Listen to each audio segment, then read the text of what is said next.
नमस्कार, स्वागत आहे तुमचे अजून एका छानशा रेसिपीमध्ये. तर आज आपण करूया पौष्टिक आणि थंडगार अशी मुळ्याची कोशिंबीर. खूप जणांना मुळा खायला आवडत नाही, पण अशा प्रकारे जर का तुम्ही कोशिंबीर करून खाऊ घातली तर नक्कीच सगळे आनंदाने खातील. मुळ्याची कोशिंबीर करण्यासाठी इथे एक मी मीडियम आकाराचा मुळा घेतला आहे आणि पिलरनी त्याची वरील साले काढून टाकायचे आहेत, म्हणजे त्यावर काही माती किंवा धागे असतील ते निघून जातील. नंतर मुळ्याच्या शेंड्याकडील भाग थोडा काढून टाकायचा आहे आणि मुद्याकडील भाग सुद्धा थोडासा काढून टाकायचा आहे. मुळ्याच्या भाजीमध्ये जेवढे पौष्टिक गुणधर्म असतात तेवढेच पौष्टिक गुणधर्म मुळ्यामध्ये सुद्धा असतात. आणखीन मुळा हा पचनासाठी सुद्धा खूप फायदेशीर आहे. आता हा स्वच्छ धुवून घेतलेला मुळा किसणीने बारीक असा किसून घ्यायचा आहे. मुळा किसताना अगदी हलक्या हाताने किसायचा आहे, म्हणजे किस थोडासा बारीक निघेल. हे पहा, संपूर्ण मुळा आता किसून झाला आहे आणि त्याचा किस सुद्धा अगदी बारीक पडला आहे. इथे आता कोशिंबिरीमध्ये घालण्यासाठी अर्धी वाटी भिजवलेली हरभऱ्याची डाळ सुद्धा घेतली आहे. आता ही भिजवलेली डाळ आहे ती मिक्सरच्या भांड्यामध्ये घालायची आहे आणि त्याची सरसरीत अशी पेस्ट करून घ्यायची आहे. ही डाळ वाटताना जास्त बारीक पण करायची नाही आणि एकदम जाडसुद्धा ठेवायची नाही. डाळ थोडी सरसरीतच वाटून घ्यायची आहे. ही पहा, जशी मी व्हिडिओमध्ये दाखवली आहे त्याप्रमाणे करायची आहे आणि ही डाळ वाटताना पाणी अजिबात घालायचं नाही. रेसिपीमध्ये खूप टिप्स सांगितल्या आहेत, त्यामुळे रेसिपी स्किप न करता संपूर्ण पहा आणि अजून जर का चॅनलला सबस्क्राईब केलं नसेल तर सबस्क्राईब पण नक्की करा.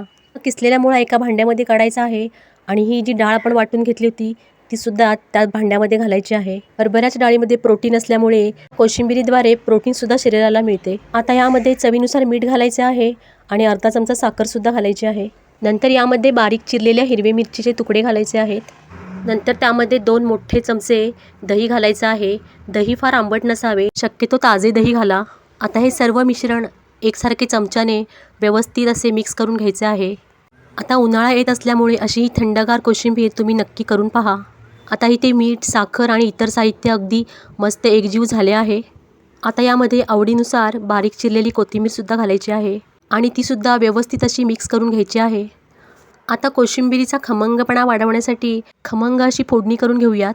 त्यासाठी इथे मी छोट्या कढईमध्ये 1 चमचा तूप घातले आहे. हे तूप आता कडकडीत असे गरम करून घ्यायचे आहे आणि त्यामध्ये पाव चमचा मोहरी आणि पाव चमचा जिरे घालायचे आहे. जिरे मोहरी छान तडतडले की त्यामध्ये चिमूटभर हिंगसुद्धा घालायचे आहे आणि 4 ते 5 कढीपत्त्याची पानेसुद्धा घालायची आहेत. इथे आता चुरचुरीत छान अशी फोडणी तयार झाली आहे. आता ही गरम गरम फोडणी कोशिंबिरीमध्ये घालायची आहे. आणखीन व्यवस्थित एकजीव होईपर्यंत कोशिंबिरीमध्ये मिक्स करून घ्यायची आहे. अशी ही चविष्ट आणि तितकीच पौष्टिक अशी कोशिंबीर तुम्ही नक्की करून पहा. कोशिंबिरीमध्ये मिरची तुम्ही फोडणीतसुद्धा घालू शकता, पण मुळा तसा तिखट असल्यामुळे मी वरूनच मिरची घातली आहे.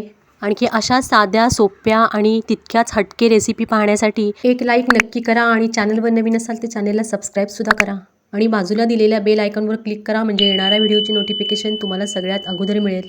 रेसिपीला लागणारे सर्व साहित्य मी डिस्क्रिप्शन बॉक्समध्ये दिले आहे, तिथे तुम्ही चेक करू शकता. रेसिपी पाहिल्याबद्दल सगळ्यांचे खूप खूप धन्यवाद. आता भेटू पुढील रेसिपीमध्ये. तोपर्यंत नमस्कार.